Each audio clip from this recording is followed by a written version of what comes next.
오늘도 새벽을 깨우시는 여러분들을 환영하고 축복합니다. 우리 같이 기도드리겠습니다. 주님, 오늘도 주님 우리 깨워주시고 또 하루를 시작하게 하시니 감사를 드립니다. 주님, 오늘도 주님께서 우리를 어떻게 인도하실지 우리는 다 알 수 없지만 우리를 붙드시고 다스리시는 그 하나님을 바라보며 살아가는 귀한 하루 되게 하여 주시옵소서. 오늘도 그 사랑으로 우리를 이끌어 주실 줄 믿습니다. 그 사랑 안에 거하게 하시고 그 사랑을 경험하고 전하는 하루가 되게 하여 주시옵소서. 예수님의 이름으로 기도드렸습니다. 아멘. 우리 찬송가 149장 찬양 드리도록 하겠습니다.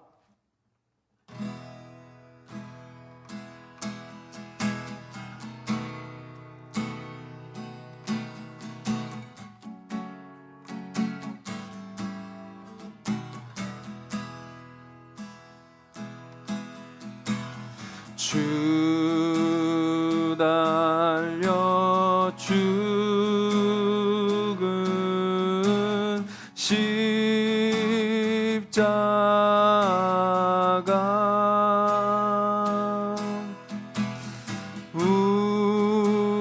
우리가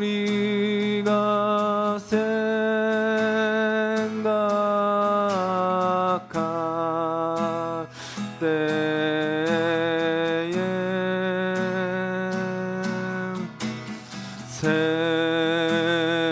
세상에 속한 욕심은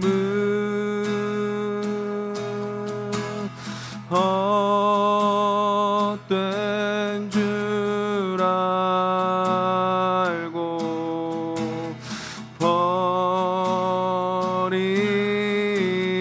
버리네.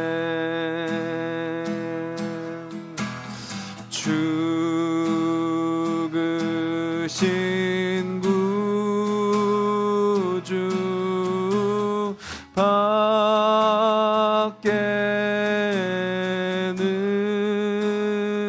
밖에는 자랑을 말게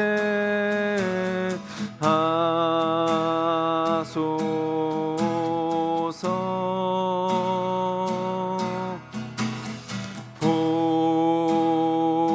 보혈의 공로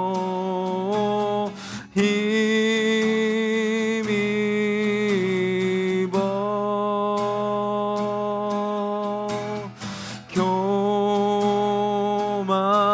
교만한 마음을 버리네. 못 박힌 손발 보니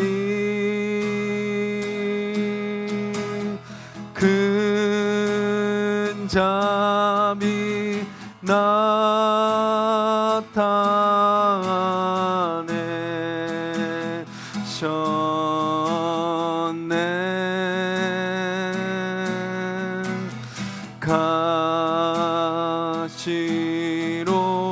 가시로만 든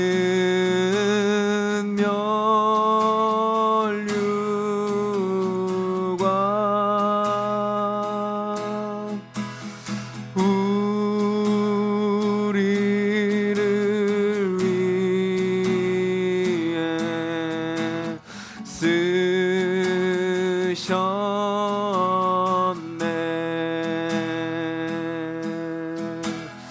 온 세상 만물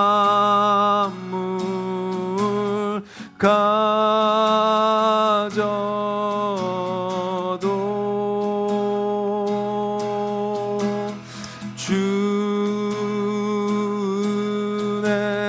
못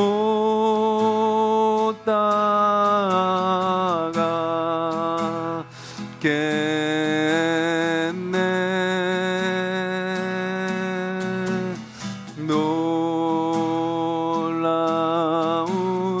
사랑 받은 나 몸으로 제물 삼겠네.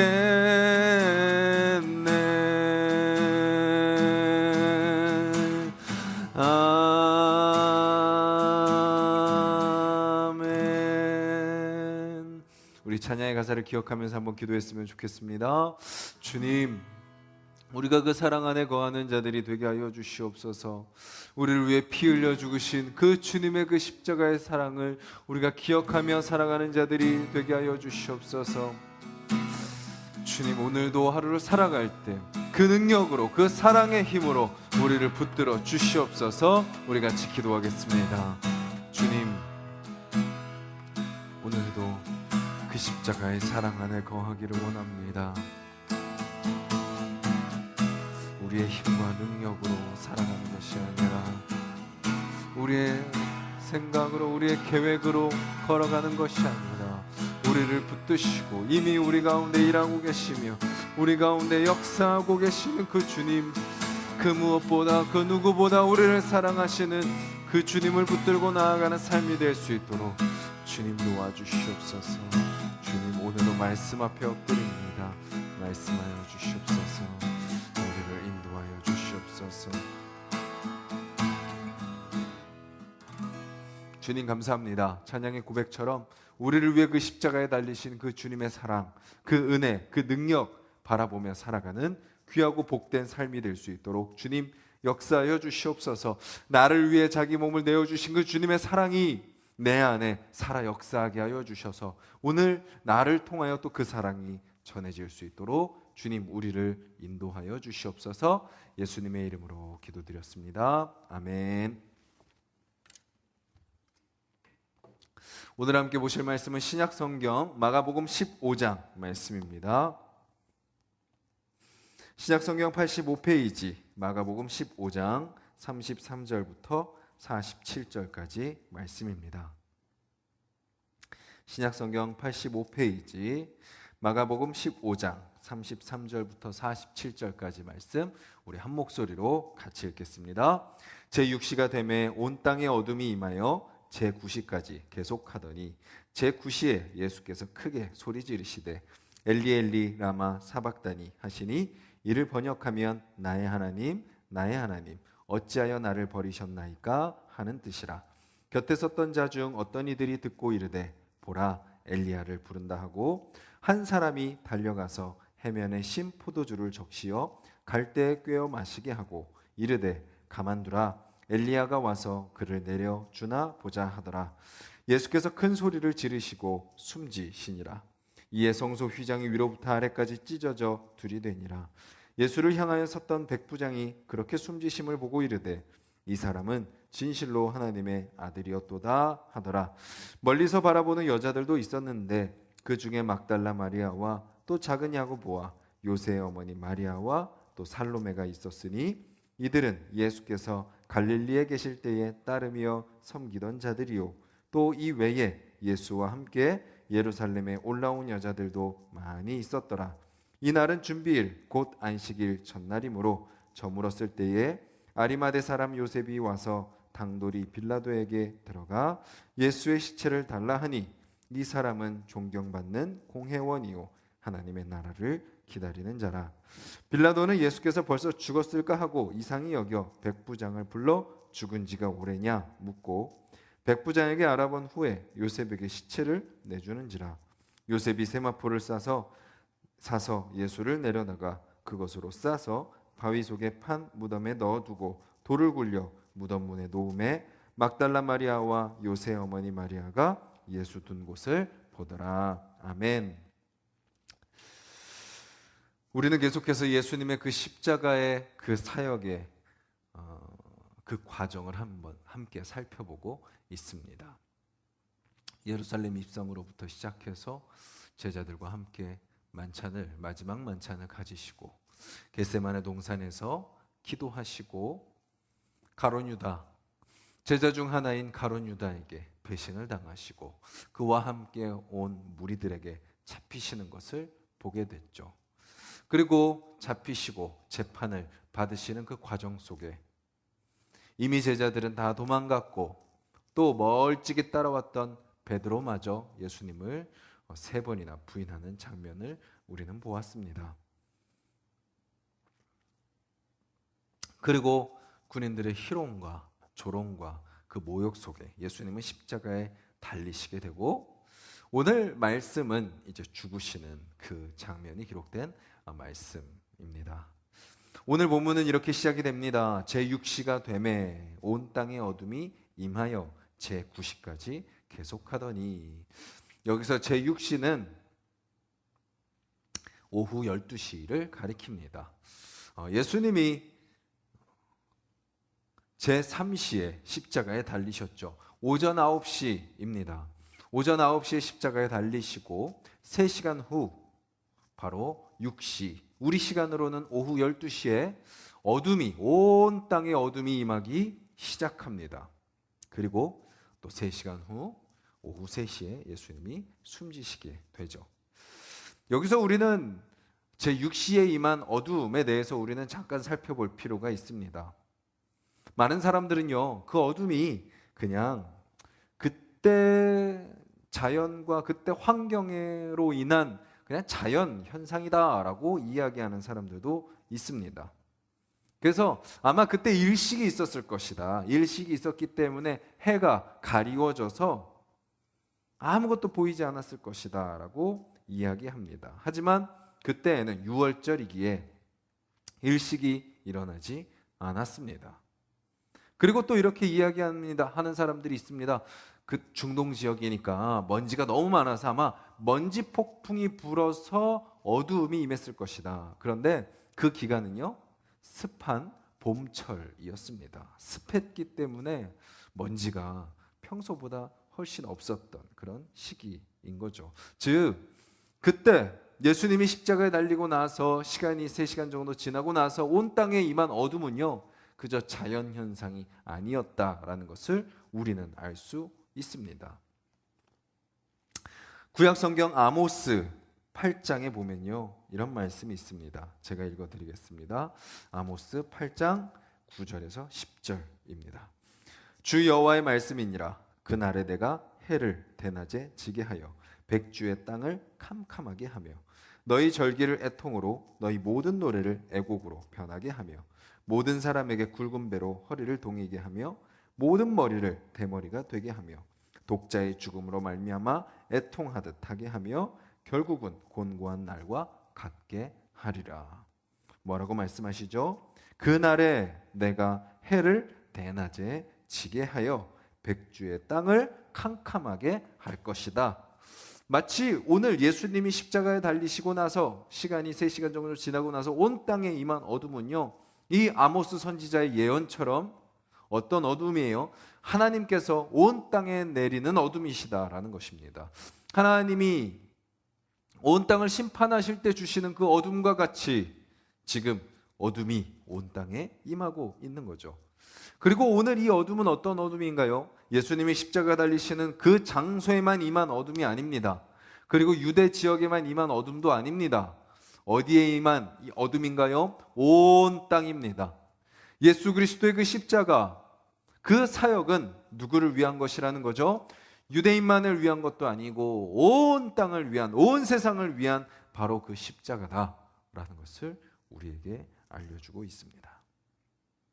그렇게 온 땅에 어둠이 임하고 나서 예수님이 크게 소리를 지르십니다. 제9시에 이렇게 소리를 지르시죠. 엘리 엘리 라마 사박다니. 그리고 오늘 말씀은 또 친절하게 번역도 우리에게 알려주고 있습니다. 이렇게 번역됩니다. 나의 하나님 어찌하여 나를 버리셨나이까. 예수님이 지금 십자가에 달리셔서 느끼는 심정은 뭔가요? 버림받았다라는 것이죠. 버림받았다. 예수님은 철저히 버림받으셨습니다. 누구에게 버림받았죠? 자기 동족인 유대인들에게 버림받았습니다. 예수님을 더 섬기고 예수님을 더 따르고 예수님을 높여야 되는 종교 지도자들, 오히려 예수님을 알아보고 예수님의 길을 가고 예수님을 인정하고 예수님을 높여야 되는 자들이 오히려 예수님을 버리게 되죠. 그리고 또 누가 예수님을 버리죠? 로마가 예수님을 버립니다. 정치적인 이해 때문에. 빌라도가 예수님을 유대인들에게 넘겨주게 되죠. 예수님에게서 죄를 찾을 수 없었음에도 불구하고 그들을 만족시키고자 그들을 넘겨줍니다. 예수님을 버리는 거죠. 그리고 또 누구에게 버림받죠? 예수님을 가장 가까이 따르던 제자들로부터 버림을 받습니다.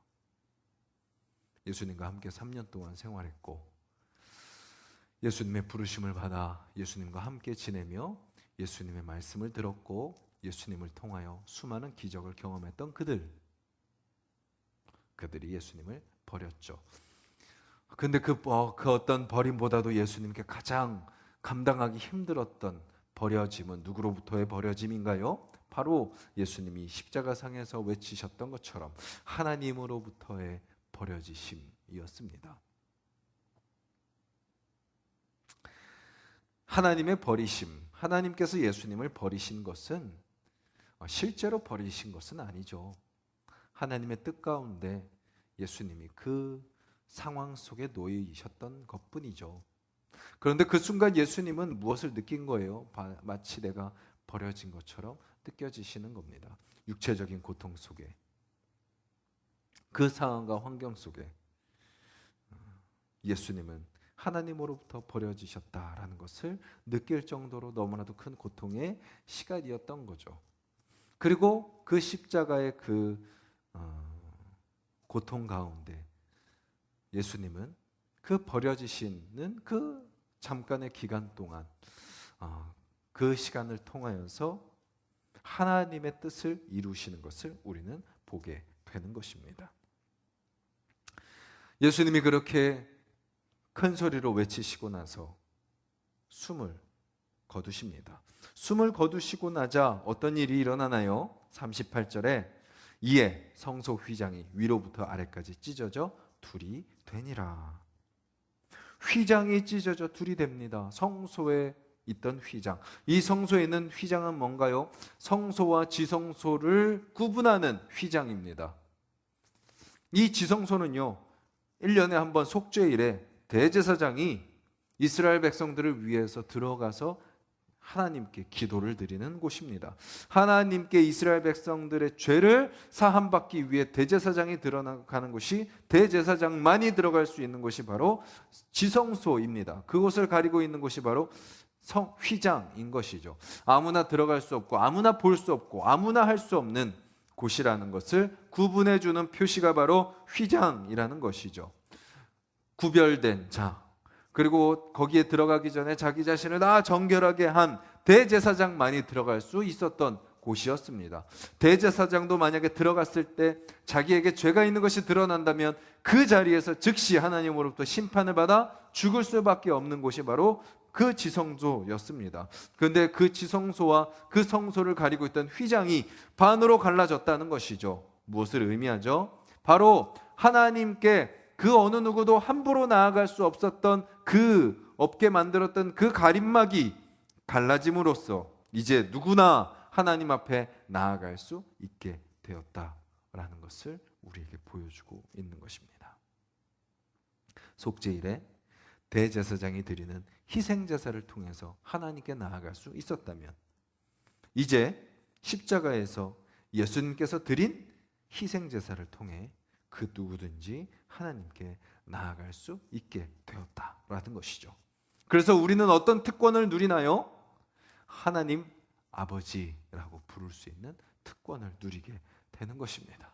감히 전능하신 분, 전지하신 분, 우주 만물을 창조하시고 다스리시는 분, 모든 신들 위에 계시는 분, 태초부터 존재하셨던 분, 그 분을 향해서 우리는 예수님의 십자가 사역을 통해서 그 지성소를 가리고 있던 휘장이 갈라짐을 통하여서 우리는 하나님을 향하여 아버지라고 부를 수 있게 된 것입니다. 그 특권을 우리가 받았다면 우리는 마음껏 하나님을 아버지라고 불러야 되지 않겠습니까? 하나님 아버지라고 부를 수 있는 그 기도의 자리에 우리는 늘 기쁨으로 나아가야 되지 않겠습니까? 그렇게 예수님의 십자가를 통해서 하나님과 우리 사이에 가려진 휘장이 제거되었다라는 것을 오늘 말씀은 우리에게 알려주고 있습니다. 그리고 그 모습을 지켜본 사람 중에 한 사람, 바로 39절에 나오는 백부장. 이 백부장이 그렇게 숨지심을 보고 이렇게 말합니다. 이 사람은 진실로 하나님의 아들이었도다. 사실 마가복음의 목적은 무엇인가요? 마가복음의 목적, 마가복음 1장 1절에 보면 이렇게 말씀이 시작되는 것을 보게 됩니다. 마가복음 1장 1절에 하나님의 아들 예수 그리스도의 복음의 시작이라. 누구의 아들요? 하나님의 아들 예수 그리스도의 복음의 시작이라. 마가복음의 목적은 뭐예요? 예수님이 하나님의 아들이다 라는 것을 증거하기 위해 마가복음을 기록한 것입니다. 근데 그 고백을 오늘 누가 하고 있나요? 백부장이 하고 있는 것입니다. 마가복음 1장 1절에서 마가가 선언했지만 이 예수님이 이 땅에 오시고 나서 숨지시기까지 이 역사의 과정 속에, 예수님의 그 사역의 과정 속에 등장하는 그 어느 누구도 이 고백을 하지 않았었습니다. 바로 오늘 예수님이 십자가에 달리시는 그 순간 이 백부장이 드리는 이 고백이 바로 예수님을 향해 하나님의 아들이십니다 라고 고백하는 첫 고백인 거죠. 그 고백을 누가 하나요? 제자가 아니었습니다. 가족도 아니었고 친척도 아니었고 또 유대인도 아니었습니다. 누가 그 고백을 하였나요? 바로 이방인 외부자 사형 집행단의 장교 중에 한 사람이 그 고백을 한 것입니다. 첫 고백의 사람이 누구라는 거예요? 이방인 예수님을 잡아 죽이는 그 군인 중에 한 사람이라는 것입니다. 여기서 우리는 복음의 신비를 발견하게 됩니다. 믿음의 신비를 발견하게 됩니다. 믿음은 누구에게 주시는 건가요? 믿을 거라고 기대할 수 없는 사람에게 주님은 믿음을 주신다라는 것을 우리는 알게 되죠. 그 고백을 당연히 할 거라고 생각했던 제자들도 아니었고 예수님의 가족들도 아니었고 유대인들도 아니라는 거죠. 당연히 이 믿음은 그들의 것이야 라고 생각되었던 그들이 아니라 아이 저 사람들은 절대 아니야 라고 싶은 그들 중에 한 명, 그의 입술을 통해서 하나님의 아들이다 라는 고백을 하게 하시는 것을 우리는 보게 되는 거죠. 세상에서 신의 아들은 어떤 존재인가요? 세상에서 신의 아들은요, 유대인들이 생각한 신의 아들, 즉 메시아는 우리 이스라엘을 독립시킬 자입니다. 능력으로, 무력으로 우리를 독립시켜 줄 자, 그래서 우리를 다스려 줄 자, 그들이 기다렸던 메시아입니다. 헬라인들에게 메시아는, 헬라인들에게 신의 아들은 어떤 존재인가요? 마찬가지입니다. 능력이 있고 존귀하고 영광을 받으며 세상의 그 모든 사람으로부터 인정받는 그런 사람이 바로 신의 아들이죠. 그런데 오늘 예수님이 보여주는 하나님의 아들의 모습은 어떤 모습이죠? 십자가에 달려 죽으시는 모습입니다. 그래서요, 이 초대교회 시대 이단인 영지주의자들은요, 예수님의 고난을 인정하지 않았습니다. 아니, 어떻게 하나님의 아들이 고난당할 수가 있냐? 어떻게 하나님의 아들이 죽을 수 있냐? 이거는 빼야 된다라고 생각했습니다. 일반 사람들이 생각하는 신의 아들이라면 어떻게 해야 되나요? 십자가에 달렸지만 죽으시기 전에 어떻게 해야 돼요? 갑자기 반전이 일어나야 됩니다. 몸에 박힌 못을 확 떨어내시고 그 십자가에서 내려오셔서 자기를 못 박았던 자들을 다 멸하시고 어떤 뭔가 반전이 일어나야 되는데 예수님은 어떻게 하시는 거예요? 그냥 십자가에 달려 죽으시는 거죠. 사람들이 보기에는 이해가 되지 않는 겁니다. 받아들일 수 없는 겁니다. 어떻게 메시아라는 자가 저렇게 허망하게 죽을 수 있나? 근데 예수님의 죽으심은 예수님이 계속 예언하신 대로 말씀이 이루어진 거죠. 마가복음 10장 45절에 보면 예수님은 뭐라고 말씀하시나요? 이렇게 이야기하시죠. 인자가 온 것은 섬김을 받으려 함이 아니라 도리어 섬기려 하고 자기 목숨을 많은 사람의 대속물로 주려 함이니라. 예수님의 죽음은 무엇을 의미하는 거예요? 바로 우리를 위하여 자기 자신을 내어주는 것이다 라는 겁니다. 제물이 되어주신다라는 것입니다. 구약시대에 인간의 죄를 사함받기 위해 소와 양과 어떤 새와 그런 곡식들을 드림으로써 그 죄를 사함받았듯이 인간의 그 영원히 씻을 수 없는 죄, 아담과 하와로부터 물려받은 그 원죄, 그 동물을 제물로 바치지만 그것은 단번일 뿐이요 그때뿐이요 또다시 넘어져서 극복할 수 없는 죄, 영원히 해결될 수 없는 우리의 그 죄를 해결하시기 위해 오신 분이 바로 예수 그리스도이시고, 오신 그 예수님이 하셔야 되는 사역은 대접받고 섬김을 받고 높임을 받는 것이 아니라 우리를 위해서 십자가에 달려 대속물이 되어 죽으시는 것이다 라는 것을 예수님은 말씀하셨고 그대로 순종하며 가셨던 것이죠. 우리는 그 예수님의 십자가 죽으심을 통해서 무엇을 보게 되나요? 바로 하나님 아버지의 사랑을 보게 됩니다. 우리를 향해 가장 소중한 아들을 내어주시는 그 사랑. 예수님밖에 우리의 죄를 해결해 주실 분이 없으시기에 그 아들을 내어주시는 하나님의 사랑을 보게 되고, 또 우리를 향해 하나님의 그 사랑에 순종하여 자기 자신을 기꺼이 내어주시는 또 예수님의 사랑을 우리는 보게 되는 거죠. 그 사랑으로 우리가 어떻게 된 거예요? 살게 된 것입니다. 그 사랑으로 우리가 그냥 몸만 번지르, 겉만 번지르르하게 사는 것이 아니라 우리의 영혼이 새롭게 되어 거듭나서 하나님의 자녀로 살아갈 수 있게 되었다라는 것이죠. 그리고 우리는 이제 누구와 함께 살게 된 것이요? 하나님과 함께 살게 된 것입니다. 그래서 우리의 삶의 마음가짐이 달라지는 거죠. 로마서 8장 32절에 이런 말씀이 있습니다. 자기 아들을 아끼지 아니하시고 우리 모든 사람을 위하여 내주시니가 어찌 그 아들과 함께 모든 것을 우리에게 주시지 아니하겠느냐. 우리를 위해 십자가에 달려 죽으신 그 예수 그리스도를 믿는 자들이라면 어떤 마음으로 살아가는 거예요? 나에게 아들까지 내어주셨다면 그 어떤 것을 아까워하실까? 나를 위해 아무것도 아까워하지 않으실 그 하나님을 기대하며 그 하나님을 바라보며 살아가게 된다라는 것입니다. 오늘 저와 여러분들의 삶이 그 하나님과 동행하는 삶이 되기를 간절히 소망합니다. 그 하나님의 사랑을 누릴 뿐만 아니라 우리도 그 사랑을 전하는 자들이 되기를 간절히 소망합니다. 그 사랑이 우리 가운데 있기에 어떤 상황과 환경이 다가온다 할지라도 우리가 넉넉히 이겨내며 감당하고 기꺼이 주님 뜻대로 살아가는 저와 여러분들이 되기를 간절히 소망합니다. 아멘. 우리 말씀을 기억하면서 기도하겠습니다.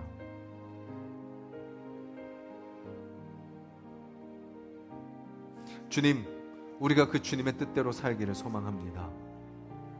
주님이 걸어가신 그 십자가의 길 우리도 따라가게 하여 주시고 그 주님의 인도하심 바라보며 믿음으로 승리하는 삶이 되게 하여 주시옵소서.